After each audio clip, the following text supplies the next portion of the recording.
तो ये काम बहुत सरल हो जाएगा। इसीलिए समझा के महापुरुष क्या कहते हैं हम सब कलयुग के जीवों के, कि गुरु चरण बसे अब मन में, गुरु चरण बसे अब मन में, गुरु चरण बसे अब मन में, गुरु चरण बसे अब मन में, मैं से उनको दम में, ऐसे उनको दम में, गुरु चरण बसे अब मन में, गुरु चरण बसे अब मन में, मैं से दम दम तन में, ऐसे दम दम तन में। कहते हैं ये मन जो विषय भोगों में फंसा था, वहाँ से हटाकर गुरु के चरणों में और वचनों में और शरण में लगाना इसको। और कहते हैं हर पल घड़ी शरीर से बस यही करना। अभी तक शरीर को आपने भोगों में लगाया और भोग आपने किए तो मेरा कुछ नहीं, जो था वो भी चला गया, सारी शक्ति आपने छीन कर ली, अब तुम्हारे बस का कुछ नहीं, तुम कुछ कर सको। तो कहते हैं गुरु चरण बसे अब मन में। अभी शैतान मन में किसी का वासा होने मत दो, न काम का, न क्रोध का, न लोभ मोह अहंकार ईर्ष्या राग द्वेष का। कहा गुरु के चरणों को बसाओ। जब वो बसा लोगे तो सारी गंदगी खत्म हो जाएगी। आगे क्या करें, और हर पल घड़ी अपने तन में केवल यही बसा के रखो, इसी की संभाल रखो कि कोई गंदगी ना आने पावे। आगे क्या कह रहे समझे, फिर प्रीति लगी पर घट धुन में, फिर प्रीति लगी घट धुन में, फिर प्रीति लगी घट धुन में, फिर प्रीति लगी घट धुन में, वो पहुंची पहली सुन में, वो पहुँची पहली सुन में, वो पहुंची पहली सुन में। वो पहुँची पहली सुन में। कहते हैं अपने अंदर जो ध्वनि आ रही ऊपर से आवाज जीवात्मा को बुला रही, अरे भाई तू इधर आ, इधर आ। उधर कहाँ फंस गई, उधर तो तेरा न घर है न तेरा कोई रखवाला रक्षक करने वाला, इधर आ। इसी आवाज को हिंदू महात्माओं ने कहा आकाशवाणी, ब्रह्मवाणी, अनहत वाणी, ईश्वर वाणी। मुसलमान फकीरों ने इसी को कलमा और आयत था। कहा 24 घंटे आवाज हो रही, वहाँ कोई घंटा संग बजाने की जरूरत नहीं है, वो तो ऑटोमेटिक बज रहा और 24 घंटे बजता, कभी बंद नहीं होता। लेकिन अब सुनाई क्यों नहीं दे रहा कि हमारी आत्मा का कान नहीं खुला। भाई कान खुलेंगे तभी तो सुनाई देगा। जैसे शरीर में 2 कान, अगर 2 कान ये खराब हो जाए कुछ सुनाई नहीं देगा, 2 आंखें खराब हो जाए तो आपको दिखाई नहीं देगा। इसी तरह जब से जीवात्मा मृत्युलोक मंडल पर आई तो वो जो आधार था नाभ का वो छीन दिया काल माया ने मिलकर, बैका भरमा की, और मतलब यानी इसका देखना सुनना बंद हो गया। अब वो न देख पा रही न सुन पाई, अपने उधर जो उसके लिए आवाज आ रही उसको सुन भी नहीं पा रही, पहचान नहीं कर पा रही। जो मंडल है उसका खुशनुमा है, प्रकाश में, चेतन आनंद में, वो दिखाई नहीं देता। तो कहते यहाँ कान खोलेगा कौन? भाई शरीर के 2 आंख कान बंद हो जाए तो डॉक्टर वैद्य हकीम की तलाश करते वहां कोई जानकार मिल जाए और उसके पास कोई जड़ी औषधि हो और वो लगा देगा तो ठीक हो सकता। इसी तरह से जीवात्मा का कान बंद हो गया, उसके लिए कोई हकीम, कोई डॉक्टर वैद्य आपने तलाश किया, क्योंकि हमें मालूम नहीं था कि इसका भी खोलने वाला कोई होगा। तो गोस्वामी जी महाराज ने रामचरितमानस लिखकर यही अंतर का घट का सारा भेद बताया। लेकिन भेद को तो आपने जाना नहीं, इधर उधर की बातें पढ़ते रहते हो, सुनाते रहते हो, लेकिन कभी ये नहीं सुनाते हो कि भाई तू भी कुछ सुन, ऐ मन जीवात्मा तू भी सुन, तुझे भी कुछ सुनाया जा रहा, कुछ तेरे बुलाने की आवाज आ रही, उसको क्यों नहीं सुनता। तो कहता ये आँख कान खोलेगा कौन? ऐसा तो कोई यहाँ पर डॉक्टर दिखाई नहीं देता जो जीवात्मा का आँख कान खोल दे। तो गोस्वामी महाराज ने उत्तरकांड में सब भेद बताया कि सतगुरु वैद्य वचन विश्वासा, संयम ये न विषय की आशा।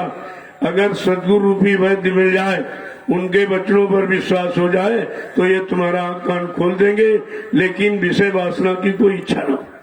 ये परहेज है, बिना परहेज के दवा तो नहीं काम करती। तो कहा विषय वासनाओं की कोई इच्छा न रहे और मतलब यानी, और तो ये तुम्हारा काम वो कर देंगे। उनको करने में कोई परेशानी नहीं है, वो तो इस काम करने आए हैं। लेकिन बगैर पाक साफ निर्मल पवित्र किए तो कोई चीज समझ में आएगी नहीं, क्योंकि गंदगी पहले से भरी। तो कहते हैं कि यह शरीर का काम और शरीर को चेतन का रूप देने वाली चेतन जीवात्मा का काम ये कौन करेगा? इसके लिए बताया कर्णधार सदगुरु दृढ़नावा, दुर्लभ का सुलभ कर कावा, जिसने पूरे जीवन का मार्गदर्शक पथ प्रदर्शक डायरेक्टर सदगुरु को बनाया, उन पर विश्वास किया, उनके वचनों को अपने जीवन का मूलाधार बना लिया, का उनका काम ये सरलता में हो जाए। कुछ करना नहीं है, केवल करने वाले को अपना बनाना है, उनको पकड़ना है। अब जिनको जिनको आपने पकड़ा तो धोखा हो गया। पकड़ा तो आपने, लेकिन उन्होंने अपने आप को आपको जकड़ा, अपने में जकड़ लिया, बता लिया, और जितनी शक्ति शरीर की सब खींच के बराबर सब खत्म कर दी। तो कहता आए थे कुछ मिलने, लेकिन मिला कुछ। जवानी में कोई अच्छी सच्ची बात समझ में आती नहीं, क्योंकि नशा अलग होता। तो जवानी में क्या कहते, कह रहे हम भोग भोगने आए हैं। कहता हम भोग भोगने आए, और 60 साल के बाद क्या कहता कि भोगों ने हमको ही भुगत दिया। मैं भोगने आया था, लेकिन भोगों ने हमको भुगत दिया, सारी शक्ति नष्ट कर बर्बाद खत्म कर दिया। लेकिन समझ में कब आया? जब जीवन खत्म हुआ तब जीने का ढंग आया। तो फिर उसे क्या होने वाला? समय के पहले चेतना जागना, होश पे आकर के अपना काम बना लेना, इसी को कहते हैं बुद्धिमान और बुद्धिमानी। तो कह रहे हैं आगे समझा के एक एक वचन को कि गुरु चरण बसे जब मन में, जब इस शैतान मन में जो गंदगी का वास है उसे हटा करके गुरु के चरणों का वास करो, तो ये गंदगी फिर आने नहीं पाएगी। उस चरण और शरण में कोई गंदगी नहीं आ सकती। इतने तो सब डरते, गुरु से ईश्वर ब्रह्म पार ब्रह्म महाकाल सब डरते। कोई मतलब यानी उनके वचन को न कोई काट सकता, न कोई झूठा कर सकता। माने न माने वो तो जीव की अज्ञानता में गरुड़ गुमान घमंड में कह रहा है, लेकिन उनके वचन को कोई काट नहीं सकता, कोई रोक नहीं सकता। वो अपने समय पर आपको सिद्ध हो जाए। आप देख लीजिए कब कहा गया था बड़ी बड़ी बीमारियां होंगी, एक की दवा 100 में न मिलेगी, बचाने वाले मिले न यार, जमाना बदलेगा, लाशें सड़ी पड़ेंगे घर घर में, उठाने वाले मिले न यार, जमाना बदलेगा। कितने पहले कहा गया और सब हो रहा। पहले इसलिए कहा जाता है ताकि कोई ये न कहे कि आप पहले बताते तो हम सुधार कर लेते, हम बड़ी तैयारी कर लेते बचने की। इसलिए कितने पहले सन 1980 से प्रारंभ किया ये भविष्यवाणियां, और आप देख कितना समय 40 वर्ष हो गए, 40 वर्ष हो गया। इतना समय बताने सुनाने समझाने में किसी ने दिया नहीं सृष्टि में। ऐसे समृद्ध मालिक को हमने आपने पहचान नहीं पाया, जो मेरे लिए आए, हमारी जीवात्मा के कल्याण के लिए आए, हम सबको जगा रहे हैं, खड़ा कर रहे हैं, और बदले में कुछ ले नहीं रहे। तो ऐसा तो परम हितैषी कभी आया ही नहीं। लेकिन अफसोस इस बात का है, हम अपने परम हितैषी समझौते को समझ नहीं पाए। आगे समझा के क्या कह रहे हैं, एक एक वचन को सुनिए आप। अवसील क्षमा मन छाई, अवसील क्षमा मन छाई, अवसील क्षमा मन छाई, अवसील क्षमा मन छाई, ये तपन काम दुखदाई, ये तपन काम दुखदाई, ये तपन काम दुखदाई। ये तपन काम दुखदाई। एक एक वचन को कैसे समझाते कि काम क्रोध लोभ मोह अहंकार ये तपन, ये अग्नि है, आपको जलाती है, आपकी बुद्धि विवेक ज्ञान को जला देती है, आपकी शक्ति ताकत ब्रह्मचर्य इसको खत्म कर देती है। तो कहते हैं उसकी जगह अब शील क्षमा संतोष विरय विवेक को मन में धारण करो। आगे क्या कह रहे हैं कि फिर क्रोध लोभ भी भागे, क्रोध लोभ भी भागे, फिर क्रोध लोभ भी भागे, फिर क्रोध लोभ भी भागे, अहंकार मोह सब त्यागे, अहंकार मोह सब त्यागे, अहंकार मोह सब त्यागे, अहंकार मोह सब गुरु त्यागे, चरण बसे अब मन में, चरण बसे अब मन में, मैं से हूँ दम दम तन में। ऐसे हूँ दम दम तन में। कहते जब शील क्षमा संतोष विरह विवेक इसको धारण करोगे, क्योंकि ये काम क्रोध लोभ मोह अहंकार का काट है, इनको धारण कर लोगे अपने आप हट जाएंगे, ये काट है उसका। कहते भी क्रोध और लोभ भी भाग जाएगा, ये भी नहीं टिक सकता। जब काम हट जाए, सबसे प्रबल शत्रु काम है। जब काम की पूर्ति नहीं होती तभी क्रोध आता, और पूर्ति हो जाए तो लोभ आ जाएगा, और धीरे धीरे यही लोभ परिवर्तित अहंकार में हो जाता है। तो कह रहे हैं क्या कि धुन पांच शब्द घट जागे, शब्द सांग जागे, धुन पांच शब्द घट जागे, पांच शब्द घट जागे, मन हुआ सहज बैरागी, मन हुआ सहज बैरागी, मन हुआ सहज बैरागी, मन हुआ सहज बैरागी, गुरु चरण बसे अब मन में, गुरु चरण बसे अब मन में, मैं से हूँ दम दम तन में। ऐसे हूँ दम दम तन में। जैसे काम क्रोध लोभ मोह अहंकार हटा तो फौरन वो पान धुनी जो ऊपर से आवाज आ रही है साफ साफ सुनाई देगी, और जैसे उसमें शब्द में लगी जीवात्मा तो मन तुरंत बैरागी हो जाए, फिर ये भोगों को त्याग देगा। इधर से उसको नफरत होगी, उधर शब्द से प्रेम बढ़ेगा।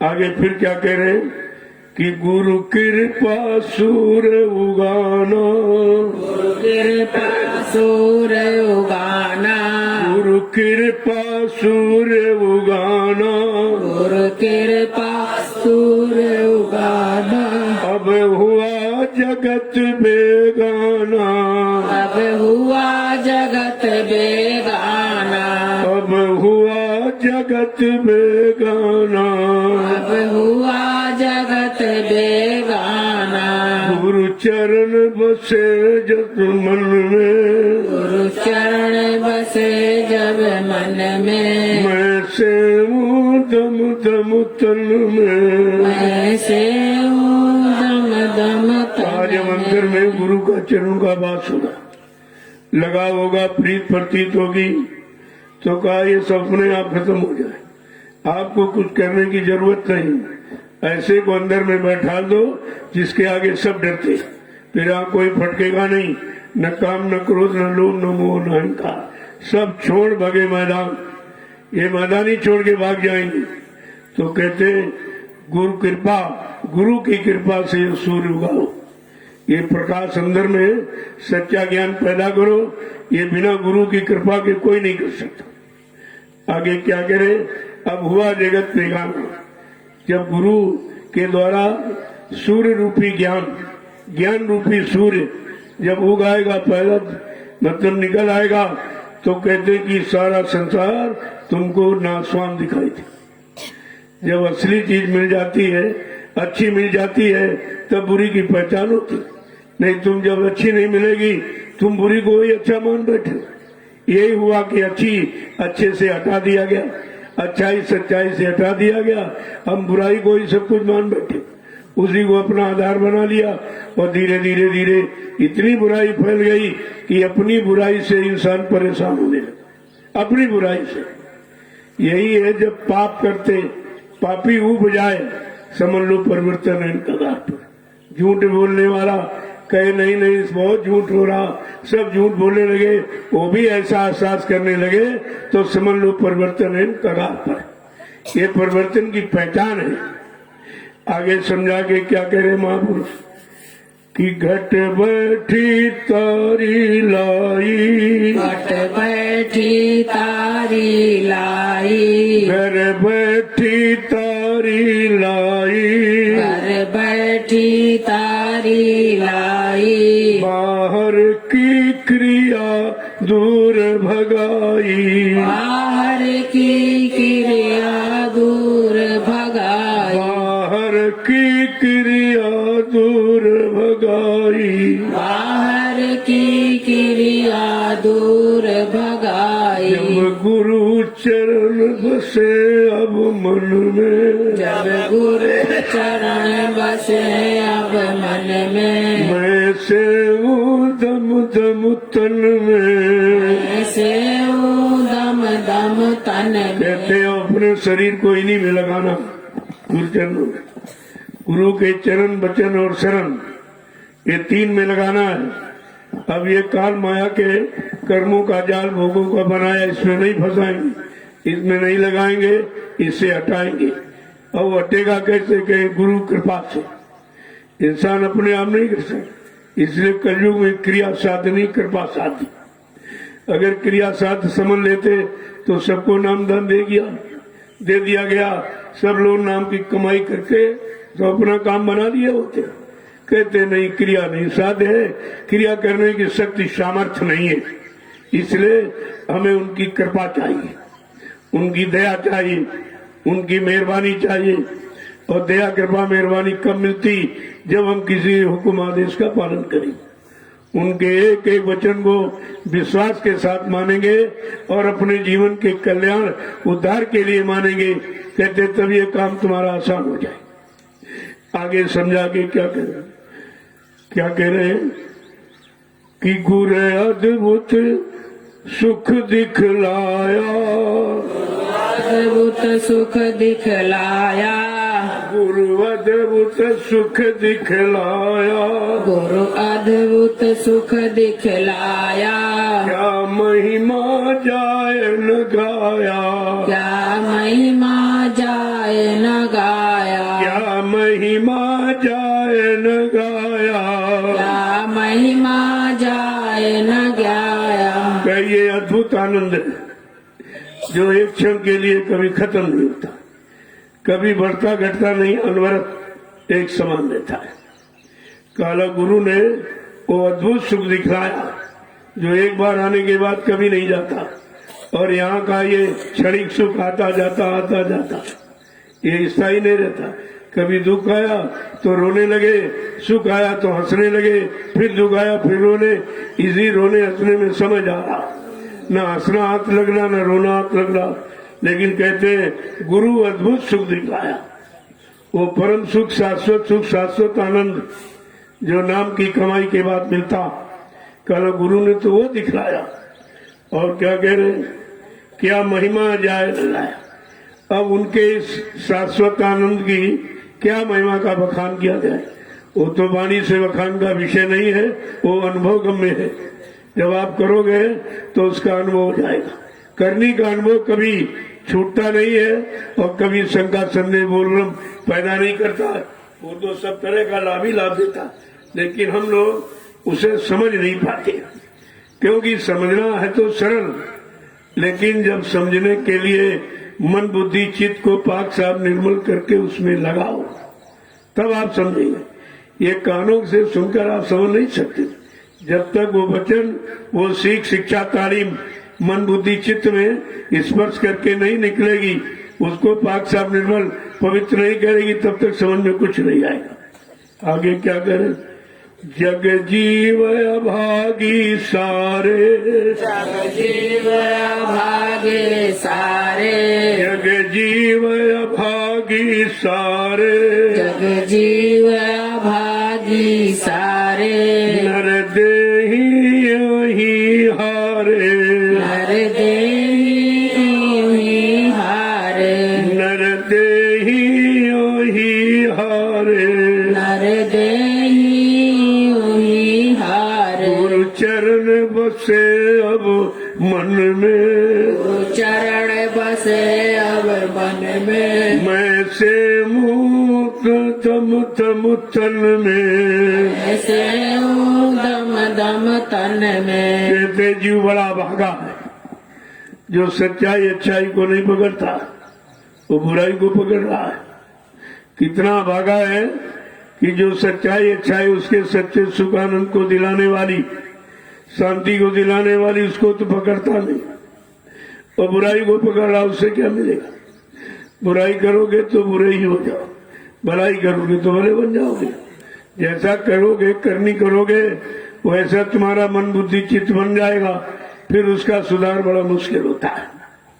इसलिए आगे समझा के क्या रे नरदेही यूं ही हारे, सारा मानव जीवन यही व्यर्थ बर्बाद कर दिया। समझ में नहीं आया।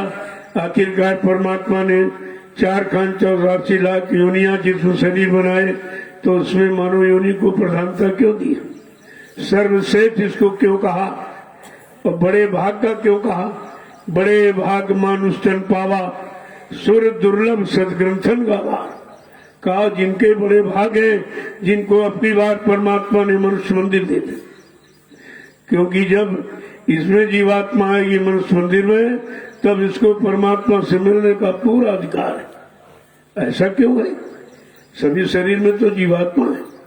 कहा ऐसा इसलिए कि कोई शरीर एक तत्व का, कोई 2 तत्व का, कोई 3 तत्व का, कोई 4 तत्व का, लेकिन मानव शरीर 5 तत्वों से परिपूर्ण है। क्षिति जल पावक गगन समीरा, 5 तत्व या रचित शरीरा। जल पृथ्वी अग्नि वायु आकाश 5 मसालों को मिलाकर विचित्र कारीगरी से परमात्मा ने इस मनुष्य मंदिर को अपने हाथ से बनाया, और इसी मनुष्य मंदिर में अपनी चेतन मूर्ति जीवात्मा को बैठा दिया। इसलिए ये मंदिर चलता फिरता। वो जो नकली है ईंट पत्थर वाला, वो तो आपने इसलिए बनाया कि यादगार के लिए जो लोग आए थे, जिन्होंने देश समाज धर्म के लिए, मानव इंसानों के लिए, मानव जाति के लिए जो कुछ भी अच्छा किया, उनकी यादगार के लिए हम लोगों ने ये मंदिर मस्जिद गिरजाघर गुरुद्वारों का निर्माण किया। ये यादगार स्थल न इसमें कभी आए, न है न आगे कभी आएंगे। मैं यही तो पूछता हूँ कि जब तक भगवान राम यहाँ रहे, उनके नाम का कोई मंदिर नहीं बना। अगर उनके नाम का मंदिर बना होता तो उसी मंदिर में आते हो। ये तो मंदिर मस्जिद गिरजा गुरुद्वारे हमने बाद में बनाए। जब काम हो गया धर्म का, कर्म का, मानवता इंसानियत का, प्रेम प्यार मोहब्बत सेवा दया सदाचार, परमात्मा की यादगार का, माँ बहन बेटी बहू की परख पहचान का, जब एक काम उनके द्वारा हुआ, तब हमने उनकी यादगार के लिए ये सब बना के तैयार किया। इनमें बैठ के इनकी याद करेंगे। इनको मानव तन मिला, इन्होंने क्या क्या किया, हमें सबको मानव तन मिला। हमें आपको क्या करना चाहिए? मानव तन में आकर इनकी पूजा क्यों हो रही? इन्होंने किनके आदेश हुक्म को माना? तो पता चला राम ने, कृष्ण ने जिनकी पूजा हो रही है, उन्होंने गुरु की पूजा की, गुरु के वचनों को, गुरु के आदेश को माना, और गुरु ने इनकी पूजा करा दी। गुरु का कर्तव्य है, वो अपनी पूजा कभी नहीं कराते, अपना मान सम्मान कभी, धन दौलत कभी लेने के लिए नहीं आते, लेकिन जीव को सब कुछ दिलाते, ताकि जीव विश्वास के साथ वहीं पर लगा रहे और धीरे धीरे करके अपना काम पूरा कर ले। देखो आगे क्या कहें। क्यों गुरु से प्रीति न करते, क्यों गुरु से प्रीति न करते, क्यों गुरु से प्रीति न करते, क्यों गुरु से प्रीति न करते, क्यों जम के किंकर रहते, क्यों जम के किंकर रहते, क्यों जम के किंकर रहते, क्यों जम के किंकर रहते। गुरु चरण बसे अब मन में, गुरु चरण बसे अब मन में, मैं से तम तम तन में, ऐसे दम दम तन में। ये अभागे जीव गुरु के वचनों को सुनते नहीं है, अपना उनको मानते नहीं है, अपना हित से चिंतक भी नहीं मानते, क्या करने आए क्या देने आए इसको जानते भी नहीं। कहते कि क्यों गुरु से प्रीत न करते, और जम के किंकर माने दास नौकर बन जाते। फिर जमराजा की मार क्यों खाते हैं? अगर गुरु के वचनों को सुनकर चेत जाते, जाग जाते, होश में आकर के नाम की कमाई करके अपना काम बना लेते, तो जमराजा की जूतियां नहीं खानी पड़ती। आगे क्या कह रहे हैं? मैं किससे कहूँ सुनाऊं, मैं किससे कहूँ सुनाऊं, मैं किससे कहूँ सुनाऊं, मैं किससे कहूँ सुनाऊं, फिर अपना मन समझाऊं, फिर अपना मन समझाऊं, फिर अपना मन समझाऊं। फिर अपना मन समझाऊं। कह रही मैं किससे किससे ये व्यथा कष्ट मुसीबत सुनाऊं, क्योंकि यहाँ तो कोई दूर करने वाला है नहीं। वो सभी उसी मुसीबत में फंसे, जो सब फंसा वो तुम्हारी कैसे दूर करते। एक बार समृद्ध दाता दयालु बाबा जयबुद्ध जी महाराज ने ये एक आवाज दी थी, कहा एक दिन ऐसा समय आएगा इस मृत्यु लोक मंडल में कि सबकी दाढ़ी में आग लगेगी। कौन किसकी बुझाएगा? सबको अपनी अपनी पड़ी होगी। अब इस समय आपके सामने एक कोरोना नाम की जो भयानक बीमारी बता रहे हैं, ये कुदरती कोराम है। कुदरत नाराज हो गई, उसका ये जजमेंट सजा दे रही है, जिसको ये नहीं समझ पा रहे हैं। लेकिन जो संत महापुरुषों ने कहा वो अमिट है, उनकी छाप अमिट है। कब कहा था? आज वो सब सामने। 6 दिसंबर सन 1976 में इशारा किया गया था और कोरोना शब्द की व्याख्या की गई। इसलिए कोरोना ना आवे तो क्या क्या न करो, ये सब करना बंद कर दो, गंदा खान पान करना बंद करो, बुद्धि नाशक नशा शराब पीना बंद करो। जब बुद्धि पागल हो जाएगी, माँ बहन बेटी बहू की पहचान खत्म हो जाएगी, फिर कितना बड़ा जघन्य अपराध पाप कर डालेगा, कोई उसकी सीमा नहीं है। कहा ये सब बंद कर दो, झूठ बोलना बंद करो, धोखाधड़ी ये सब बंद करो, दूसरा का अपमान निंदा चुगली बुराई क्रिटिसाइज करना बंद कर दो। कहा अगर तुम बंद नहीं करोगे एक दिन तुम्हारा मुंह बंद कर दिया जाएगा। आज सब आपके सामने, जब तुमने नहीं बंद किया तो एक कपड़े का एक बंधन लगा दिया, कहा इसको लगाओ मुंह पर। फिर भी हम नहीं समझ पा रहे, अरे बीमारी मुंह से आती है कि गंदे खान पान? हाँ, इसलिए कि मुंह से गंदा खान पान करते हो, इसलिए मुंह को बंद करो, न गंदा खान पान करो, न गंदे कर्म करो, तो कोई बीमारी नहीं आएगी। अब किस लिए क्या कराया जा रहा है ये उसको समझ क्या है? क्या मुंह बंद करने से बीमारी चली जाए? मुंह से जो गंदा खान पड़ते करते उसको बंद करो, मुंह से जो गंदे यानी अश्लील शब्दों का प्रयोग करते वो बंद करो, दूसरे की निंदा आलोचना बुराई क्रिटिसाइज करते उसको बंद करो। ये है मुंह बंद करने का मतलब। उसको भी नहीं समझ पाए, यानी बंधन भी लगाया गया तब भी नहीं समझ पा रहे आखिरकार ये मुंह पे लगाम क्यों लगाई गई, ये कपड़ा क्यों बनवाया जा रहा, इसका मतलब क्या है? तो ये तो कोई बताता तो है नहीं, केवल कह दिया तुमने बांध दिया। लेकिन पूछ लेते भाई हम क्यों बांधे? अगर मुंह से गंदा खान पान न करें, गंदे शब्द का प्रयोग न करें, किसी की निंदा आलोचना बुराई न करें, तो फिर बांधने की जरूरत क्या?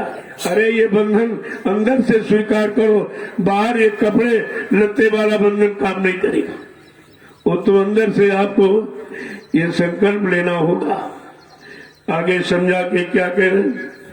तू गुरु मत दृढ़ कर भाई, मत दृढ़ कर भाई, तू गुरु मत दृढ़ कर भाई, मत दृढ़ कर भाई, अब छोड़ो जातात पराई,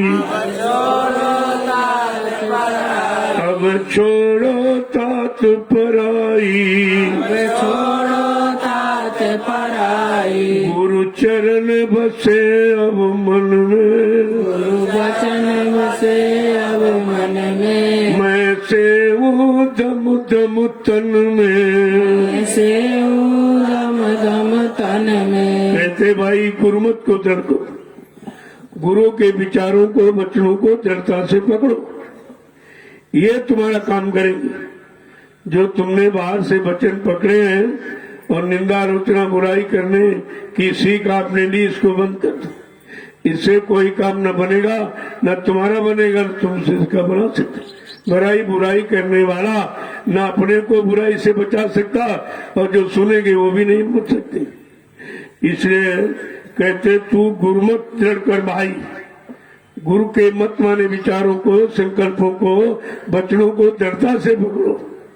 और क्या कह रहे फिर, अब छोड़ो तात बड़ाई, अब दूसरों की तरफ दृष्टि डालना बंद करो। दूसरे को अच्छा बुरा मत देखो, अपने मन को देखो, अपने आप को देखो।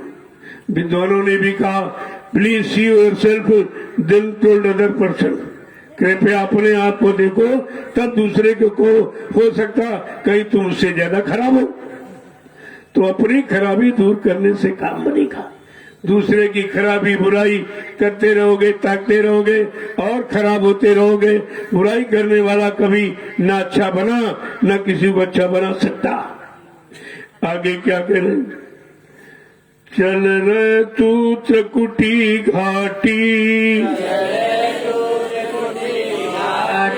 चल रे तू त्रिकुटी घाटी, चल रे तू त्रिकुटी घाटी, चढ़ सुन शिखर की बाटी, चढ़ सुन शिखर की बाटी, चढ़ सुन शिखर की बाटी।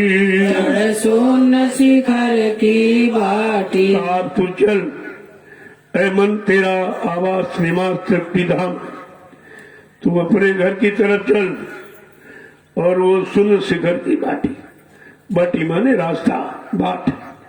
वो रास्ता ऊपर से चल, ऊपर की तरफ चलने से तेरा घर मिलेगा। यहाँ नीचे तू जो तलाश कर रहा है, काल माया का देश तेरा देश ही नहीं है, तो क्या तलाश करने से तेरा मिल जाएगा, बन जाएगा। आगे क्या कह रहे, महाशून्य की तोड़ो टाटी, महाशून्य की तोड़ो टाटी, महाशून्य की तोड़ो टाटी, महाशून्य की तोड़ो टाटी। जा भंवर गुफा की हाटी, जहाँ भार गुफा की हाटी, जा भंवर गुफा की हाटी। जहाँ भार गुफा की हाटी। कहा कि सुन शिखर के ऊपर महाशून्य है, कहा वहां चल और जितने भी टाटी माने ये रुकावट की बाधाएं जो लगा रखी हैं इनको हटा दे, ये सब हट जाएंगी, तोड़ो इनको। और भंवर गुफा ऊपर स्थान है, वहां पर जो भी मतलब हो रहा है या तुम्हारा तुमको लुभाने वाला, तुमको रोकने वाला उधर है, वहां चल। आगे क्या करें, फिर सतपुरुष घर पाया, घर पाया, फिर सतपुरुष घर पाया, फिर सात पुरुष घर पाया। धुन बीना जाग बजाया, धुन बीना जाग बजाया, धुन बीना जाय बजाया। धुन बीना जाय बजाया। वो सारी मुकम्मों की सैर बताते, उसके ऊपर ये है, इसके ऊपर ये है, इसके ऊपर ये है। ये तुम्हारे घर जाने का रास्ता, ये रास्ते की चिन्ह है। जब चिन्ह मिल जाएंगे तो आपको विश्वास हो जाएगा कि हम सही रास्ते जा रहे हैं। यही हमको नाम के वक्त बताया गया। जब तुम ये करने लगोगे, धीरे धीरे सूरज जीवात्मा जागेगी और अपने ऊपर घर की तरफ चलेगी, तो ये स्थान मिलेंगे और इस तरह के वहाँ बाजे और दुनिया ये सब तुमको सुनाई देंगी। तुम समझ लेना हम सही सच्चे रास्ते से जा रहे हैं। इसीलिए नाम दान देने के वक्त ही ये बताया गया, जबकि उस समय हमें आपको कुछ नहीं मालूम ये सब क्या बता रहे हैं, क्यों बता रहे हैं। लेकिन वो तो जानते हैं जो बताया जाएगा, जब इसको अपना लोगे और मन बुद्धि चित्त को निर्मल पवित्र करके और जब करने लगोगे तो ये सब ऊपर आपको मिलेगा। जब ऊपर की चढ़ाई करोगे तो ऊपर ये सब मिलेगा, और मिलेगा तो कहीं आपको शंका न हो जाए कि हम कहाँ जा रहे हैं, किधर जा रहे हैं। तो आपको पहले ही नाम दान के वक्त ये सब बताएंगे, ये उसका नाम है और ये उसका धाम है, और ऐसी आवाज जो सुनाई देगी, ऐसा यानी प्रकाश, ये रूप आपको सब मिलेगा, सब पहले ही बता देते। आगे क्या कह रहे, एक एक वचन को कहते, फिर सत्य पुरुष घर पाया। जब ऊपर चढ़ता चढ़ता चला गया और आखिर में जब पहुंचा, जहां के लिए सब वृत्तांत सुनाया, बताया, समझाया जा रहा, वो अपने घर जाने का, कहा वहां सतपुरुष का दरबार है, जो असली दरबार है, यही सब जीव, हम सब जीवात्माओं का घर है, मुक्काम मंडल लोग है। कहा जब वहां पहुंचोगे तो क्या कह रहे, धुन भी ना जाए मिलाया। वहां की आवाज कैसी है, बीन बांसुरी की।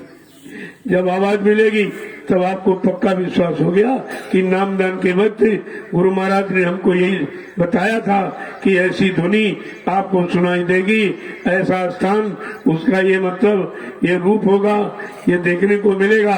तब समझ लेना कि हम अपने घर आ गए, क्योंकि बहुत दिन छोड़े हो गए। अगर तुमको 10, 20, 50, 100 वर्ष मतलब यानी घर से अलग कर दिया जाए, एक बार तुम अपने घर भी नहीं पहुंच सकते, क्योंकि भूल गए हो। घर में खड़ा कर दिया जाए तो भी नहीं कहोगे हमारा घर, क्योंकि उसमें तमाम परिवर्तन हो गया। ऐसे आगे फिर क्या कह रहे, किया पिया सुनी सुनी अलख अगम की बत्तियां, सुनी अलख अगम की बत्तियां, सुनी अलख अगम की बत्तियां, शशि सूर्य खरब जहाँ थकियां, सूर्य खरब जहाँ तकियां, शशि सूर्य खरब जहाँ थकियां, सूर्य खरब जहाँ तकियां। कहा उसके ऊपर अलख अगम, कहा वहां की जब बातें रहे सुनोगे तो अरबों सूरज चांद सितारे थक गए, वो उसके प्रकाश की क्षमता नहीं कर पाए। अरबों सूरज चांद सितारे रोम रोम में करत उजारे, उस महापुरुष के एक एक रोम रोम में अरबों खरबों सूरज चांद सितारे ये सब मिल जाए, फिर भी उसके रोम की, एक रोम की प्रकाश को बराबरी नहीं कर सकते। एक रोम में जो प्रकाश है, कितना प्रकाशमान वो पुरुष है जो उस अखंड प्रकाशमान देश से आया, हम सब जीवात्माओं को अखंड प्रकाश में, चेतन में देश को पहुंचाने के लिए। आगे क्या कह रहे कि पिया पर से सतगुरु स्वामी, पिया पर से सतगुरु स्वामी, पिया पर से सतगुरु स्वामी, पिया पर से सतगुरु स्वामी, कुछ कहूँ न पुरुष अनामी, कुछ कहूँ न पुरुष अनामी, कुछ कहूँ न पुरुष अनामी, कुछ कहूँ न पुरुष अनामी। गुरु चरण बसे अब मन में, गुरु चरण बसे अब मन में, मैं से हूँ दम दम तन में, ऐसे दम दम तन कहा में। ये सब कैसे मिलेगा, जब अपने हृदय में गुरु के चरणों का वास करोगे और गंदगी में मन लगा हट जाएगा, गंदगी से दूर चला जाएगा, तब कहते ये सब तुम्हारे अंदर ही हो रहा। वो घर जाने का रास्ता अंदर से, बाहर से कोई मंदिर मस्जिद गिरजा गुरुद्वारों से नहीं है, वो तो अंदर में। इसीलिए कहा गया गुरु द्वारा, गुरु के द्वारा होगा। और गुरुद्वारा इन्होंने ईंट पत्थर का मान लिया, कितना भ्रम पैदा कर लिया। लिखा है सही, संतों ने बिल्कुल सत्य बखान किया, लेकिन समझाने समझने वाला कोई नहीं था। वो कहते गुरु के द्वारा मिलेगा, इन्होंने फट से ईंट पत्थर का मकान बनाया, कहते यही गुरुद्वारा। गुरुद्वारा नहीं, गुरु द्वारा। जब गुरु के द्वारा जो चीज मिलती रही है वो उसी के द्वारा मिलेगी। परमात्मा खुदागार हमेशा गुरु मुर्शिद कामिल के द्वारा मिलता रहा है, उसी से मिलेगा। और कोई यत्न करने से तो किसी को मिला ही नहीं। कितने दिन आप पूजा पाठ करते हो, क्या कोई देवी देवता मिले तुमको? मिले भी नहीं और पूजा भी बंद नहीं। अरे भाई कोई काम किया जाता लाभ के लिए, अगर लाभ न मिले हम तुरंत उस काम को छोड़ देते हैं या उसके मतलब सिस्टम को बदल देते हैं कि कोई और तरीका होगा। वो तरीका हमारे पास नहीं है, हम वो तरीका को अपनाएंगे। अगर मिलने की इच्छा तो केवल इसे करते करते करते यही झूठी आदत आपने इसमें फंसाने की बना ली और यही आदत धीरे धीरे तुम्हारी इबादत बन गई। अब इन पत्थर को भगवान मानने लगे। कितना बड़ा अपमान कर रहे हैं आप। कह दिया जाए तुम्हारा बाप पत्थर का है तो गाली समझोगे, सम्मान समझोगे इसको। तुम भगवान को रोज गाली देते, देवी देवताओं को तुम सबको पत्थर मानते हो, यानी मतलब जड़ मानते हो और चेतन मानते नहीं। सबको जब मुर्दा मान लोगे तो मुर्दा मानना ये कोई ज्ञान की पहचान है। इतनी भी बात समझ में नहीं आई कि हम ये कर क्या रहे हैं, हमारी मान्यता किधर है जिधर हमें कुछ नहीं मिल रहा। आगे समझा के क्या कह रहे, पिया पर से सतगुरु स्वामी जब अपने अनामी धाम पहुंचे तो पिया के चरण स्पर्श किए। वहां चरण है, उनको स्पर्श किया और स्वामी वो खुश हो गए, प्रसन्न हो गए। कहते ये महिमा में पानी से कैसे बखान करके बताऊं। जैसे आपको सेब दिया जाए तो पूछा जाए भी कि मीठा की खट्टा है, तो मीठा होगा तो मीठा बता दो, खट्टा खट्टा बता। लेकिन अगर कोई ये कह दे कितने ग्राम मिठास खटास मिल रही, क्या बता सकते? आप खाकर भी नहीं बता सकते। अगर कोई बार बार पूछेगा तो यही कहोगे ले भाई तुम भी खा के देख लो। जब वो कहने लगेगा तो पूछना बंद कर दे। वहीं से पूछना बताना सब खत्म हो जाता है जब जो चीज हमारे अनुभव में आ जाती। इसीलिए संत महापुरुष अनुभव की बात करते, वो बाहर के अक्षर पढ़ने रटने की बात नहीं करते। कहा तुम अपनी करनी में उतारो, जो चीज तुम्हारी करने में उतर आएगी उसका ज्ञान तुमको होगा। वो ज्ञान बिल्कुल अमिट होता।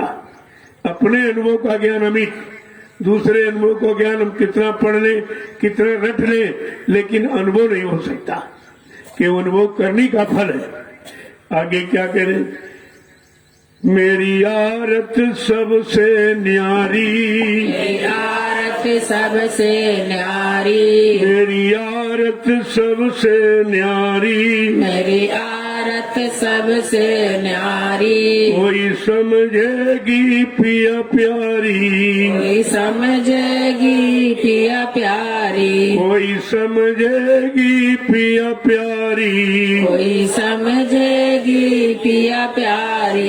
मेरी आरती न्यारी, वो दीपक चिराग घी जलाने वाली नहीं। ये भी तो आप यहाँ भी गलत कहते हो।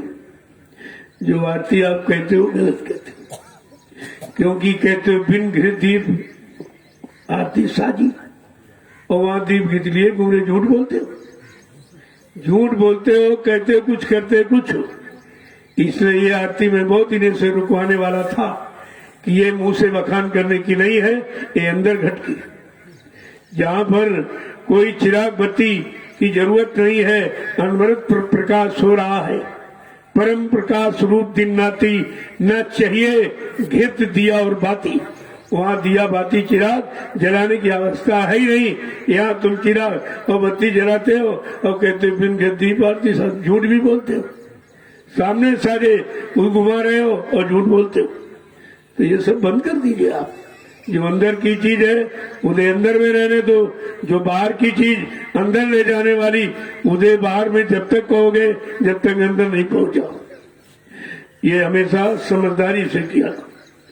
आगे क्या है, कहते हैं मेरी आरत सबसे न्यारी।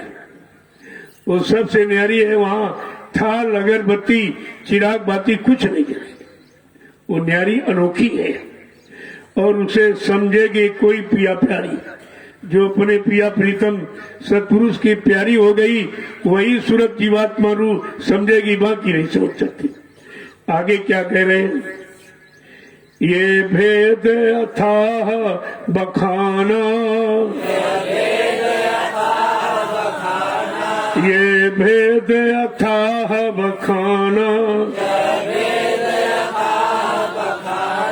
बिन संतन कोई जाना, बिन संतन कोई कोई जाना, बिन संतन कोई जाना। संतन कोई जाना। का ये भेद अथा, जिसकी कोई था नहीं, कोई सीमा नहीं, कोई नाप तोल नहीं है, ये तो अथा है, अगम है, अपार है। ऐसे शब्दों का प्रयोग किया गया जो बाहर में आप कहीं करके प्राप्ति नहीं कर सकते। ये सब अंदर घट की बात है। कहते हैं कि ये भेद अथा बखाना, बिना संत न कोई जाना। बिना संत महापुरुषों के ये भेद को ज्ञानी विज्ञानी नहीं जान पाए, धनवान बलवान बुद्धिमान नहीं जान पाए, ऋषि मुनि योगी महान अवतारी शक्तियां नहीं जान पाई। बिना संत के ये भेद कोई नहीं जानता। अब संत किसे कहते? संत कोई दाढ़ी बाल का नाम नहीं है। ये दाढ़ी बाल का, देखो दाढ़ी रखने का मतलब क्या है कि तुम्हारे चेहरे से नूर टपकना चाहिए, तब तो दाढ़ी का महत्व। विषयों में फंसे हो, दाढ़ी रखाए हो तो दाढ़ी से नूर का एहसास होगा, नूर प्रकाश का एहसास होगा। यही तो उसकी पहचान। इसलिए ये भेष उस देश में जाने का है जब वो देश के काबिल हो जाओ और तुम्हारी साधना पूरी हो जाए, तब तो फिर कहना नहीं पड़ेगा ये अपने आप इधर का बदल जाएगा, सब उधर जाने का। तो ये भेष उधर जाने का। लेकिन सभी यही इसी देश में मान सम्मान झूठा पाने के लिए रखा लिया। इनको ये नहीं मालूम इसका भी तुमको कर्जा भोगना पड़ेगा। मान और सम्मान क्यों चाहे पड़ेगा, सब तुझे देना, ये सब तुझे देना पड़ेगा, क्योंकि वो तो दाढ़ी देखकर तुम्हारा सम्मान करते। अरे भाई कोई महात्मा आ गया, महात्मा, अब उन बेचारों को क्या मालूम। लेकिन तुमको तो मालूम है कि हमारी असली है कि नकली है। अभी हमने कुछ पाया नहीं, यत्न किया नहीं, युक्ति जानी नहीं, भक्ति की नहीं, मुक्ति का कारण बना नहीं, तो ये तुम्हारे लिए हानिकारक होगा। ये हानिकारक है। झूठा सम्मान भी सबसे ज्यादा खतरनाक होता। तभी कहा गया भाई ये कुछ मत, तुम्हें यहाँ बनाने की जरूरत नहीं, अपनी बनाने की बात। यहाँ भेद बनाने की जरूरत नहीं है। उस देश चलने की तुम यानी क्रिया करो, उसको बनाओ, वो बन जाए तो काम हो जाएगा। आगे समझा के क्या कह रहे, ये भेद अथाह बखाना, इसका बखान नहीं हो सकता।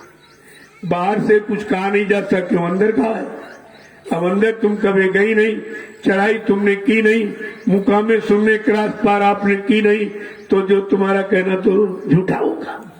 केवल सुनी सुनाई पढ़ी पढ़ाई बात को कहना झूठी ही है। वो सबसे ज्यादा खतरनाक तुम्हारे लिए। तुम इसी को कहते कहते तुम्हारे में ये हो जाएगा कि लोग हमको सम्मान देने लगे, लोग हमको मान लिए, लेकिन तुम तो जानते हो कि अभी हम उस सम्मान पाने के लायक नहीं। यह सम्मान हमारे लिए धोखा हो जाएगा। तुमको धोखा और जो लोग तुमको देख कर रहे वो भी धोखा। आपने दो नुकसान किया, अपना किया और भेष बना के दूसरों का भी नुकसान कर दिया। तो कितना बार ये भोग बन जाएगा, कितने बार जन्म लेकर इस भोग की पूर्ति आपको करनी पड़ेगी। तो ऐसा काम करते ही क्यों?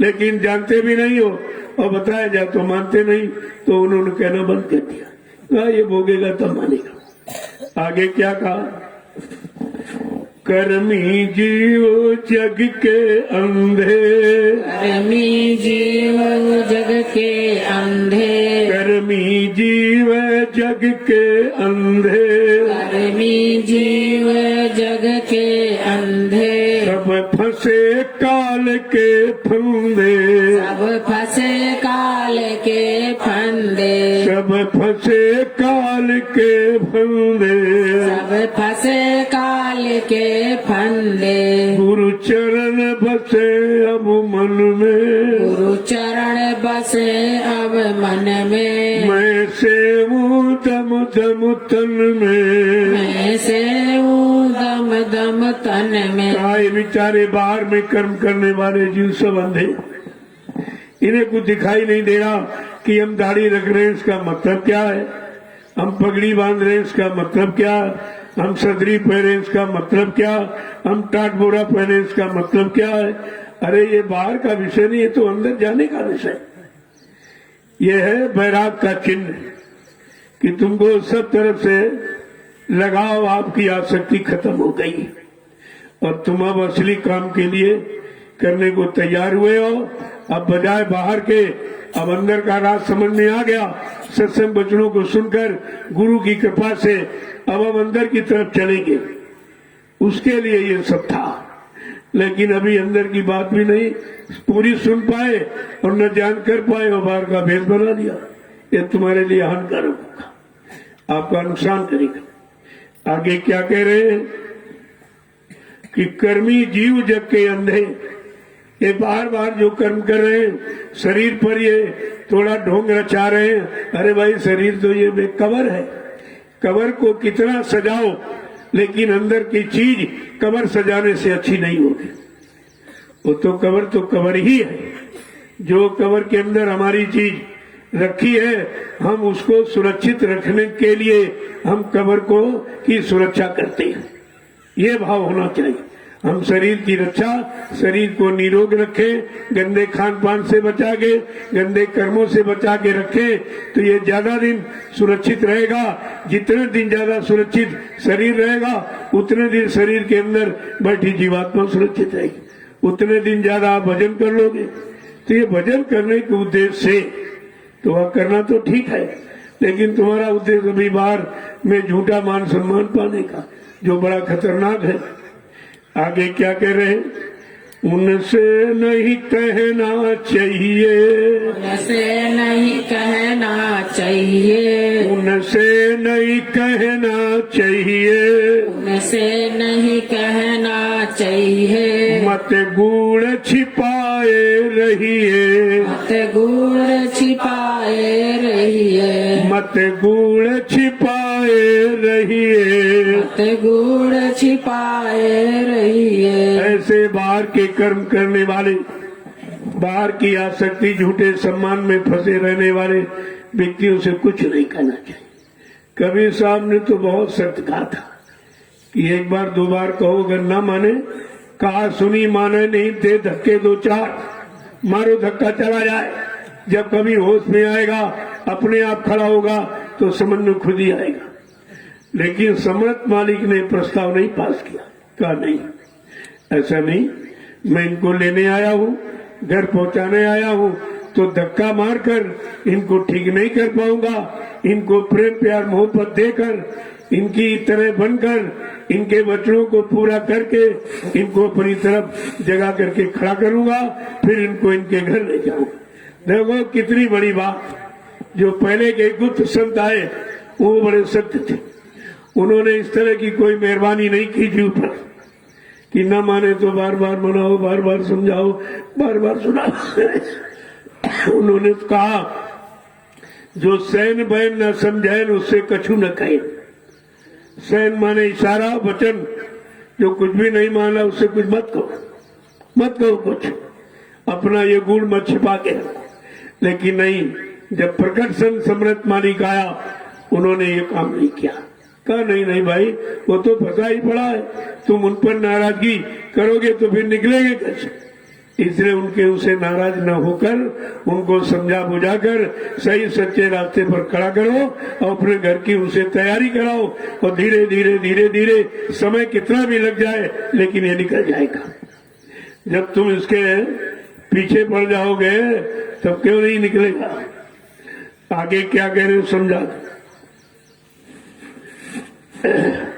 सूरत शब्द कमाई करना, सूरत शब्द कमाई करना, सूरत शब्द कमाई करना, सूरत शब्द कमाई करना, सुमिरन में तन मन देना, सुमिरन में तन मन देना, सुमिरन में तन मन देना। सुमिरन में तन मन देना। कहते इसलिए सूरत को जगाना ले जाना चाहते हो तो शब्द की कमाई, ये पैसे धन-दौलत की कमाई से सूरत नहीं जाएगी। ये बाहर का कागजी ज्ञान कोई पढ़ लिख लो तो सूरत नहीं जगेगी। कोई किताबें पढ़ के सूरत नहीं जगा सकता, किताबें महात्मा नहीं बना सकती, किताबें जीवात्मा को नहीं जगा सकती। ये काम जब वो जागने वाले जो जाग चुके हैं, जिनको शब्द पारखी गुरु कहते हैं, अगर वो मिल जाए, शब्द पारखी गुरु जो मिल जाए, तो ये काम सरल हो जाए, सब सरल हो जाएगा। क्योंकि जब करने वाला मिल जाए, फिर क्या, केवल हम उनकी बात को मान लें, उनके वचनों को स्वीकार कर लें, उन पर विश्वास कर लें, और जो बताए वही हम करें, तो धीरे धीरे हमारा काम हो जाएगा। कितना भी कठिन हो, वो सरलता में बदल जाएगा। लेकिन जब तक सुनोगे नहीं, मानोगे नहीं, विश्वास नहीं करोगे, तब तक तो कुछ होने वाला है नहीं। वो भी प्रमाण आपके सामने है कि 45 करोड़ जीवों को खड़ा किया गया, इनको सुनाया गया, बताया गया, समझाया गया, लेकिन एक भी नहीं टिक पाया। इसका मतलब है उन्होंने गुरु पर, गुरु के वचनों पर विश्वास नहीं किया। उनको समझा नहीं कि वचन मेरे जीवात्मा के उद्धार कल्याण के लिए कहे जा रहे।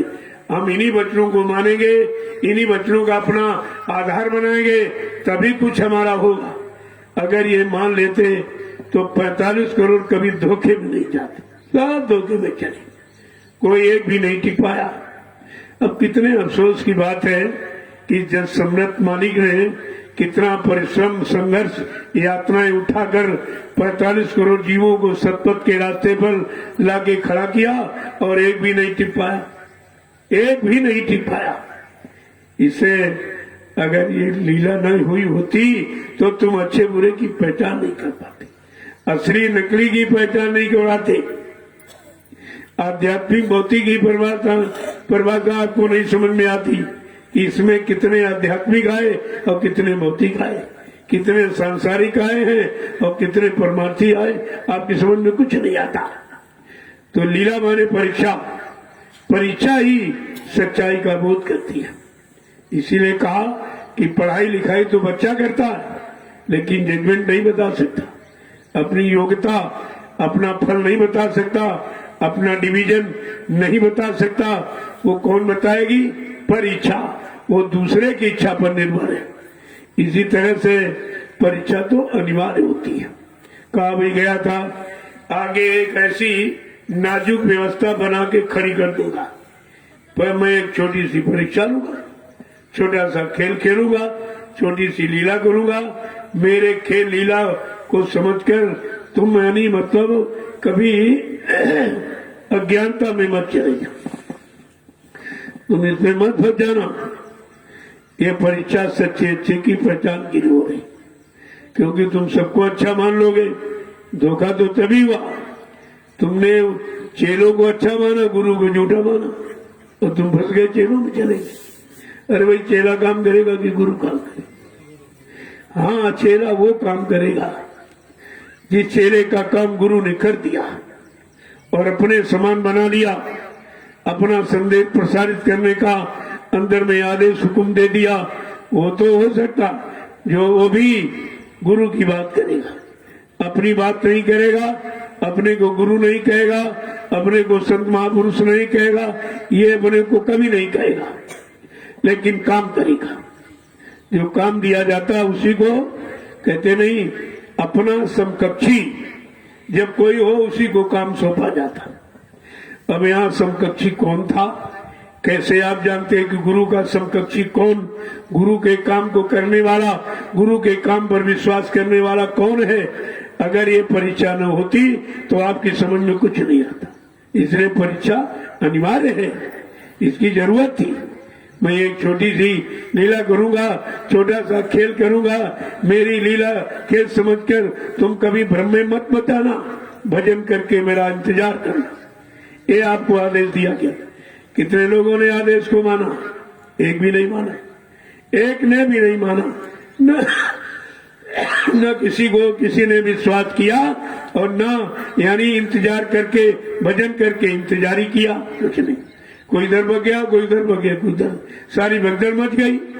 तो आपको भगदड़ मचाने के लिए कहा गया था कि इंतजार करने के लिए कहा गया था, और वो भी भजन करके मेरा इंतजार करना, तो मेरा विश्वास टूटना नहीं पाएगा। मेरे विश्वास को तोड़ नहीं पाओगे मेरे पर श्रद्धा आस्था जो जग गई वो मिट नहीं सकती। कितने स्वार्थी, लोभी, लालची, बहकाने भरवाने वाले, हटाने वाले मिल जाएं, लेकिन तुम्हारी आस्था में कोई जरा सी भी यानी झेक नहीं लगा सकता। लेकिन आपने इंतजार ही नहीं किया। अभी हम खुद ही नहीं पके तो दूसरों को कैसे पकाओगे? खुद ही नहीं किया तो दूसरों को कैसे कराओगे? खुद तुमने सुना नहीं और सुन के अपनाया, पालन किया नहीं, कोई नहीं तो दूसरे को सुनाकर शांति कैसे दे देंगे आप? देखो आगे क्या कह रहे हैं। कहते सूरत शब्द कमाई करना। अब तुमने शरीर इंद्रियों से सब कमा के देख लिया, रुपया, पैसा, सोना, चांदी, जमीन, दुकान, मकान, नौकरी, चाकरी, सब पत पत्नी, बालों का काम बना। तुमने अपने घर जाने का रास्ता बना पाया, खोल पाया, या उस पर चल करके अपने मंजिल को प्राप्त कर पाया? यकीन जिस जो काम करने के लिए आए उससे तुम दूर चले गए, जो नहीं करना था उसमें फंस गए। अब सारी उम्र उसी में चली गई। अब रोना हो रहा, करे तो कैसे करे? क्यों? बचपन गया, जवानी गई, ये जब सब खोया, बचपन खो दिया, जवानी खो दी, तब क्या मिला बदले में? बुढ़ापा। ये बुढ़ापा आपको मिला। बुढ़ापा का मतलब बूढ़ा आपा। आपा माने घमंड, गुमान, गरुड़ सब खत्म हो गया, डूब गया। अब आंखों ने देखना बंद कर दिया, कानों ने सुनना बंद कर दिया, वाणी ने यानी बोलना समझना बंद कर दिया, पैरों से चलना बंद, थकावट महसूस हो रही, हाथों से उठाना बंद कर दिया, दांतों ने चबाना बंद कर दिया। अब मन ने संकल्प विकल्प करना यानी याददाश्त खत्म हो गई। अब आपके पास बचा क्या? जब कुछ नहीं बचा, सब खराब कर दिया, खर्च कर दिया, बर्बाद कर दिया, तब आप इस दरबार में आए और उसमें भी जल्दी करो, जल्दी से हो जाए, जल्दी से। यहाँ जो भी आता हो कहता जादू कर दो, जल्दी चला जाओ। जादू तो कर दी जाए, फिर तुम लौट के कभी नहीं आओगे। ये भी तो बात है कि जितने ज्यादा दिन तुम आश्रम में टिक जाओ, रुक जाओ, तो घर में आने वाली मुसीबत से बच रहे हो। तुम्हें ये भी नहीं मालूम क्यों रोका जा रहा, क्यों तुम्हें यहाँ पर रोका जा रहा। जो लोग नहीं माने गए और फिर बेचारे लौट के आ रहे कि वहां तो मार पड़ रही, उधर बीमारी की मार पड़ रही है, कोई बचाने बताए वो भी फेल हो गए, जो जुतियां बताई सब फेल, डॉक्टर वैद्य सब फेल, दवा सब, यानी जितने साधन आपने बनाए अस्पताल सब फेल हो गए। अब इसके इस आध्यात्मिक मदरसे और ये जो शिक्षा का स्थान है, इसके सिवा बचने का कहीं रास्ता नहीं। दुनिया में कहीं चले जाओ लेकिन आध्यात्मिक लाभ नहीं मिला, क्योंकि वो मिलने का जो स्थान और तरीका बताया गया और जिनके लिए लिखा, जब तक वो नहीं आएंगे तब तक लाभ किसी को मिलेगा नहीं। यहाँ हजारों वर्ष से पंडा पुजारी रह रहे, किसी को आध्यात्मिक लाभ मिला? किसी की जीवात्मा जगी, परमात्मा से मिली, अपने घर पहुंची, ये काम किसी का नहीं हुआ। और लेकिन गोस्वामी जी महाराज ने यही लिखा है रामचरितमानस में, तीर्थवर नियमित विख्याता, अति पुनीत साधक सुखदाता। ये विश्व प्रसिद्ध महातीर्थ है नैमिषारण्य, पावन पुनीत है। यहाँ जब किसी संत के साधक आएंगे, नाम की साधना करेंगे, उनको इस भूमि का लाभ मिलेगा, बाकी किसी को नहीं मिलेगा।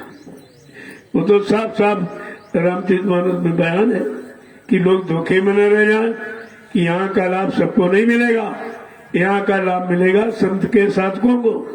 वो घड़ी आ गई है, समय आ गया और आपके यहाँ तैयारी हो रही। तो कोई काम यहाँ पर अपनी मनमुखता में नहीं किया है। मैं कुछ जानता नहीं हूँ तो करूंगा क्या? मुझे जो भी हुकुम आदेश, जो प्रेरणा होती है, मैं वही आपके सामने बताता हूँ, आपको सुनाता हूँ, मैं भी करता हूँ और आपसे भी करवाता हूँ।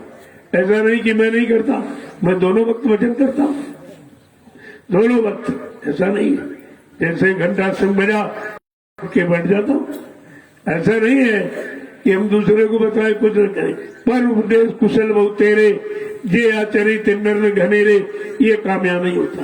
दूसरे को उपदेश करना और तुम उनसे खाली रहना, तो फिर मतलब क्या निकला? इसलिए ऐसा नहीं, जो बताया जा रहा उसे किया जा रहा। जो करेगा नहीं और करके कुछ प्राप्त नहीं करेगा वो बताएगा क्या, और बताएगा तो सब झूठा होगा वो। इसीलिए सबकी जमानत बंद हो गई, नहीं मिलेगी जब तक संतों का राज्य नहीं हो। इस धरा पर ये भी समय है राज करने का। सब पर राम तपस्वी राजा। राम ने जब तपस्या की 14 वर्ष जंगल में, तपस्वी महात्मा जब हो गए तब उनसे ये धर्म का काम हुआ था, ऐसे नहीं हुआ था। ऐसे झूठ बोलने वालों से धर्म की स्थापना हो जाए। स्वार्थी लोभी लालचियों से निरंतर हिंसाएं हत्याएं करवाने वालों से क्या धर्म की व्यवस्था या कोई पारिवारिक सामाजिक व्यवहारिक जीवन आपका सकुशल शांति में हो जाएगा? तो विचार करना चाहिए था आपको, लेकिन यहाँ कोई विचार नहीं, सब भागे दौड़े चले जा रहे हैं। कहा कि जब तक भारत की जनता नहीं जगेगी कुछ नहीं होगा। ये भारत की जनता जब सो गई तो 350 वर्ष मुसलमानों ने राज किया। इस पर 350 वर्ष मुसलमानों का राज रहा और 250 वर्ष अंग्रेजों का राज रहा। एक मुट्ठी भर अंग्रेज 250 वर्ष राज कर गए। ये अनजान यानी जागरूक नहीं, जानकारी नहीं, ये सबोध अज्ञानी जनता पर राज करके। और ये 70 साल वालों में 70 कर्म तुम्हारी कर दिए। वो तो 350 वर्ष राज करके मुसलमान एक गैर धर्म का राज कर जाए, इसका मतलब उसने तुम्हारे धर्म को बिगाड़ा नहीं, तुम्हारी मानवता इंसानियत को खत्म किया नहीं, माँ बहन बेटी की फर्क पहचान हटाई नहीं, न्याय सुरक्षा रोजी रोटी सबको दी, तब तो वो 350 वर्ष राज कर पाया। और ये 70 साल की आजादी को बर्बाद कर दिया। कुछ नहीं दे पाए, लेने के सिवा कुछ देना जाना नहीं। चंदा नो, नोट दो, वोट दो, महंगाई दो, यानी टैक्स दो, ये लेने के सिवा इन्होंने कुछ देना सीखा है या आपको कुछ दिया? इतना तो समझदारी आपको रखनी चाहिए।